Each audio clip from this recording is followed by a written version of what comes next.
Ladies and gentlemen, please welcome the First Lady of the United States, Mrs. Melania Trump.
It seems like just yesterday that we were at our first convention, where my husband accepted the Republican nomination and then became our 45th President of the United States. Yet the energy and enthusiasm for who should lead this nation, it is real today as it was 4 years ago. I know I speak for my husband and the entire family when I say we have not forgotten the incredible people who were willing to take a chance on the businessmen who had never worked in politics. We know it was you who elected him to be Commander-in-Chief, and we know it is you who will carry us through again. We were humbled by the incredible support then, and we are still grateful today. I want to acknowledge the fact that since March, our lives have changed drastically. The invisible enemy, COVID-19, swept across our beautiful country and impacted all of us. My deepest sympathy goes out to everyone who has lost a loved one, and my prayers are with those who are ill or suffering. I know many people are anxious and some feel helpless. I want you to know you're not alone. My husband's administration will not stop fighting until there is an effective treatment or vaccine available to everyone. Donald will not rest until he has done all he can to take care of everyone impacted by this terrible pandemic.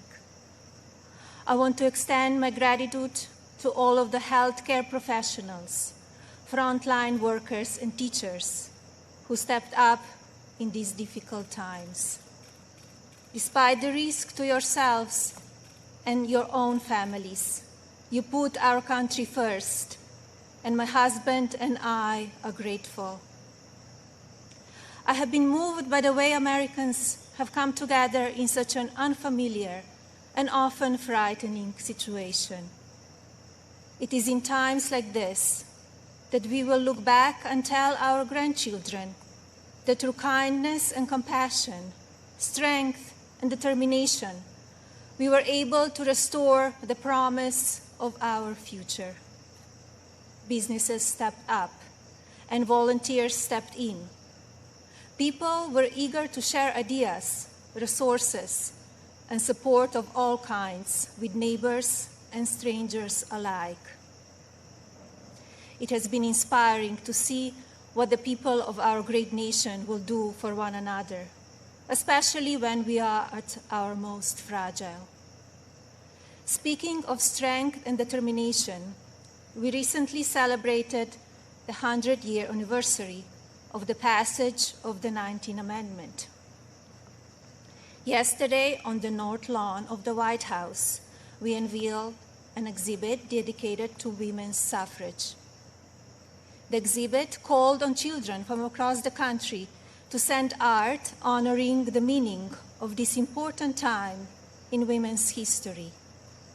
When I was judging the entries, I reflected on the impact of women's voices in our nation's story, and how proud I will be to cast my vote again for Donald this November.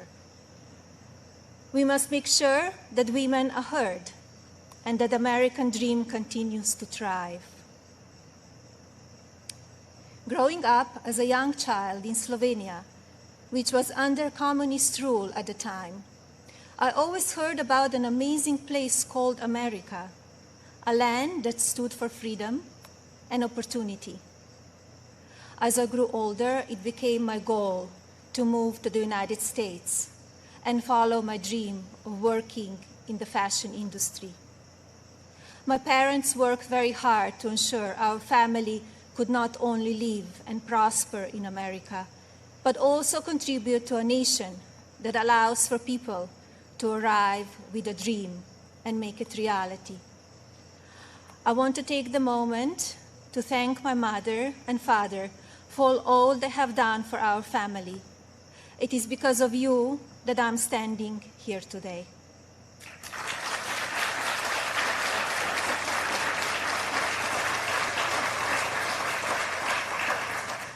I arrived in the United States when I was 26 years old.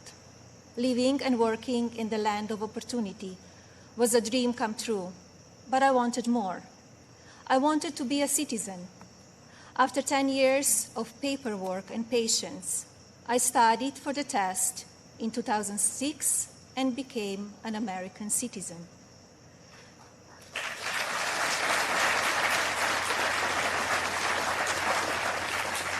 It is still one of the proudest moments in my life because with hard work and determination, I was able to achieve my own American dream. As an immigrant and a very independent woman, I understand what a privilege it is to live here and to enjoy the freedoms and opportunities that we have. As First Lady, I have been fortunate to see the American dream come true over and over again. I have met many inspiring women, children, parents, and families who have overcome life-changing issues that include addiction, homelessness, family members who are ill or have passed away, abuse of all kinds, and many other challenges that would make most people give up. The past 3.5 years have been unforgettable. There are no words to describe how honored, humbled, and fortunate I am to serve our nation as your First Lady. After many of the experiences I've had, I don't know if I can fully explain how many people I take home with me in my heart each day. From brave soldiers who give up so much so that we can be free, to children of all circumstances who I have met around the world. Thank you for inspiring me. It is my greatest honor to serve you. When I speak to members of the military, despite sacrificing time with their families, experience the fear of war or suffering loss, they have no regrets about serving our country. The same goes for their families and the families of first responders who often watch their loved ones walk out the door, not sure if or when they will come home. When I speak to families who have lost someone, the pain mixed with pride I hear in their voices is something I think about often. So thank you to all who serve our country in the military and as first responders.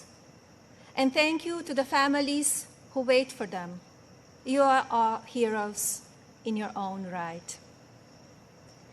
I have also been moved by the many children and families I've spent time with at hospitals, schools, and other locations around the world.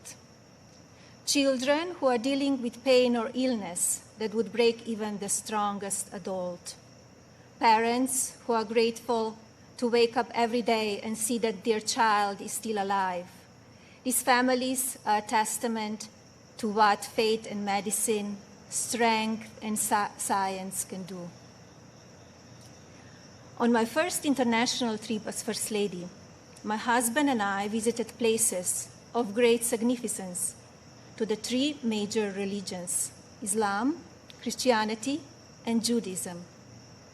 One special memory from that trip is of a young boy I had privilege of visiting while at Bambino Gesù Hospital in Rome, Italy. While there, I read the little boy a story and learned that he and his family had been waiting for a heart for a very long time, and he had a grim prognosis. His situation brought my staff and me to tears, and we spoke of a little else as we flew to Belgium for the next part of our trip. Upon landing just a few hours later, we learned that a heart had been donated and would be going to the little one. I think about him often, along with so many amazing and strong young patients across our own country. More profound and sadly unavoidable examples of our country's strength and character have occurred in the communities that have been impacted by natural disasters. Hurricanes, tornadoes, and flooding may show the ugly side of Mother Nature, but in their aftermath, they can show us a beautiful side of humanity.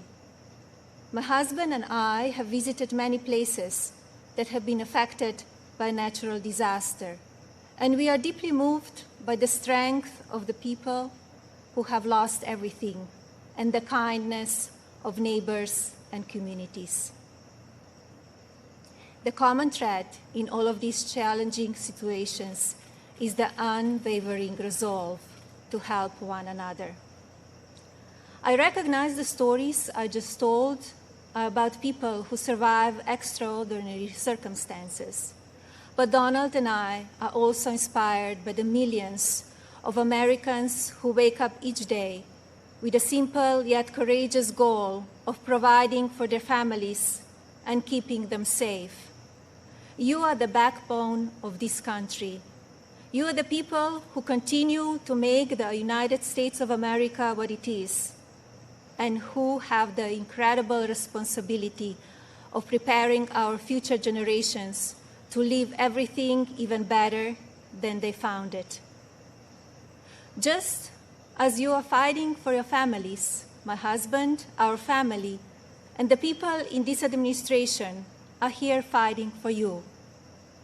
No matter the amount of negative or false media headlines or attacks from the other side, Donald Trump has not and will not lose focus on you.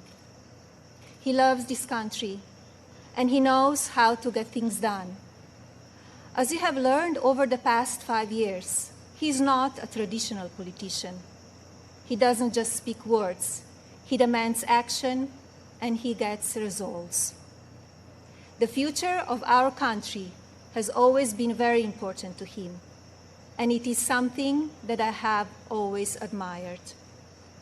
In fact, it is to help ensure a better future for our next generation that I launched Be Best, my initiative to help children achieve their fullest potential. Be Best has one simple goal: teaching youth about the importance of their well-being, both mentally and physically. This also includes understanding online safety and the dangers of opioid and drug abuse. Through Be Best, my office and I have been able to highlight people, programs, and organizations that are doing extraordinary things in our country and around the world. I continue to believe that by shining a light on these positive examples, others across the country and globe will become inspired to do their part for our next generation. Helping children is not a political goal. It is our moral imperative. When I think back to a defining moment of Be Best, my mind goes to a trip I took to Africa.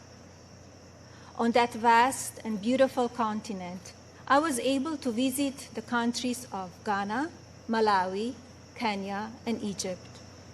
One of those visits, in particular, had a profound impact on me. Ghana, on the coast of West Africa, was the first stop on my trip, and I experienced firsthand its warm people and their traditions. While there, I visited the Cape Coast Castle and learned more about the beginning of a cruel and often deadly journey in the era of the slave trade. I was horrified when I listened to the guide tell me so many inhumane stories, and I gained new perspectives. It is time in our history we must never forget, so that we can ensure that it never happens again. Like all of you, I have reflected on the racial unrest in our country. It is a harsh reality that we are not proud of parts of our history. I encourage people to focus on our future while still learning from our past. We must remember that today we are all one community comprised of many races, religions, and ethnicities. Our diverse and storied history is what makes our country strong, and yet we still have so much to learn from one another. With that in mind, I like to call on the citizens of this country to take a moment, pause, and look at things from all perspectives. I urge people to come together in a civil manner so we can work and live up to our standard American ideals. I also ask people to stop the violence and looting being done in the name of justice, and never make assumptions based on the color of a person's skin. Instead of tearing things down, let's reflect on our mistakes, be proud of our evolution, and look to our way forward.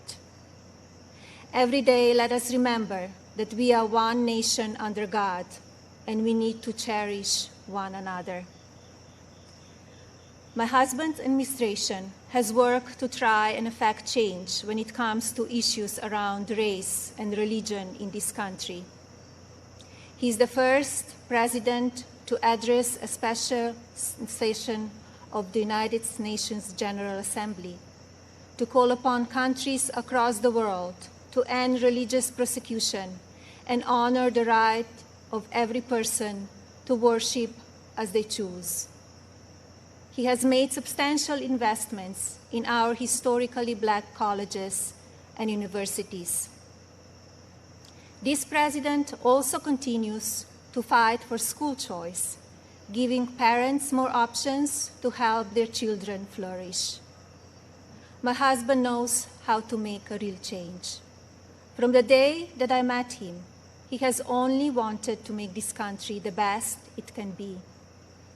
For many years, I watched him grow concerned and frustrated, and I'm so proud to see the many things he has done in such a short time. America is in his heart. So while at times we only see the worst of people and politics on the evening news, let's remember how we come together in the most difficult times. And while debate rages on about issues of race, let's focus on the strides we have made and work together for a better tomorrow for everyone. Our administration has also devoted historic resources and produced life-saving results by raising awareness around opioid addiction and drug abuse, especially for children. When so often the headlines are filled with gossip, I want to take this moment to encourage the media to focus even more on the nation's drug crisis. This disease is one that affects everybody. It pays no attention to race, age, or socioeconomic status. Addiction has touched every part of our society in some way. And now, more than ever, we have programs and medicine to combat it. We just need to talk about it openly. And you, the media, have the platforms to make that happen. To the media industry and as a country, I ask that we all commit to helping in our fights against drug addiction by talking about it even more. Especially as we battle the COVID pandemic, we need to remember that suicides are on the rise as people who are struggling with loneliness and addiction feel they have nowhere to turn. Parents, please talk to your children. Teachers and caregivers, pay attention to signs of addiction. Lawmakers, pass legislation that allows those who ask for help to do so safely and without fear, and to provide resources for organizations that help people impacted by addiction. When the stigma is removed, people will no longer be ashamed to ask for help, and lives will be saved. And if you are struggling with addiction, there is no shame in your illness. Please seek help. You are worth it. In my next 4 years as First Lady, I will continue to build upon We Best and work with individual states to pass legislation to take care of our most vulnerable. I plan to continue the work I have started with children in foster care, as well as the minority communities and tribal nations. I want to ensure children are being protected and communities have the resources needed to combat drug addiction and child neglect or abuse. Like my husband and the administration, I will continue to encourage education that supports a child's individual needs. It is vital that children are given the building blocks to succeed. I also look forward to continue my work to restore the People's House, which is a lasting symbol of pride for our nation. I believe this iconic home needs to be cared for and preserved so it can be enjoyed by the people of this country and visitors from around the world for years to come.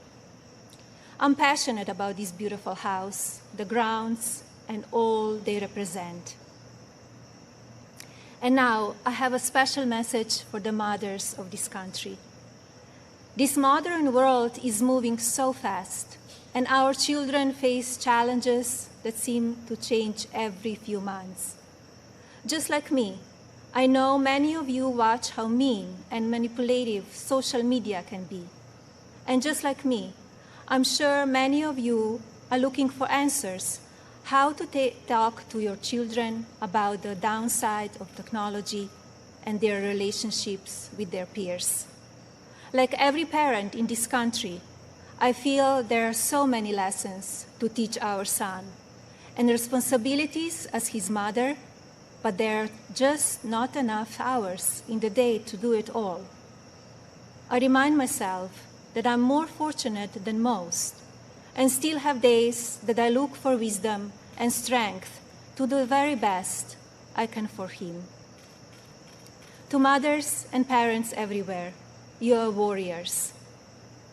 In my husband, you have a president who will not stop fighting for you and your families. I see how hard he works each day and night, and despite the unprecedented attacks from the media and opposition, he will not give up. In fact, if you tell him he cannot be done, he just works harder. Donald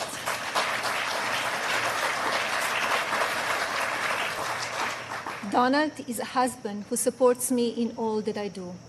He has built an administration with an unprecedented number of women in leadership roles and has fostered an environment where the American people are always the priority.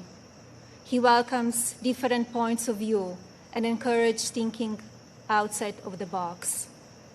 I know I speak for my husband and the family when I say we are so grateful that you have trusted him to be your president, and we will be honored to serve this incredible country for 4 more years.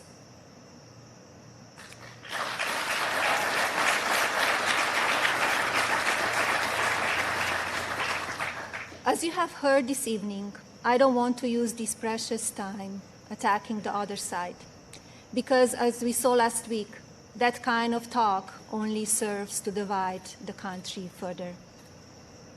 I'm here because we need my husband to be our president and commander-in-chief for 4 more years.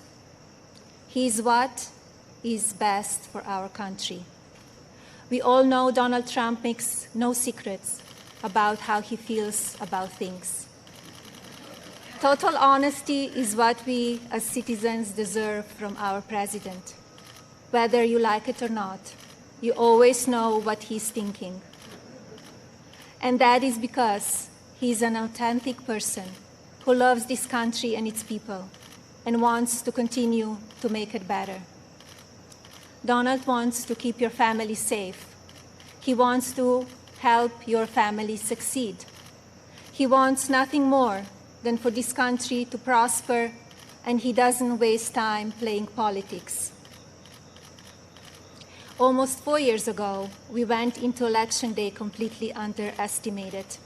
Despite what is being said again this year, I know, just as you do, that Americans will go to the polls and vote on the behalf of their families, our economy, our national security, and our children's future. To vote for those ideals is not a partisan vote. It is a common sense vote, because those are goals and hopes that we all believe in.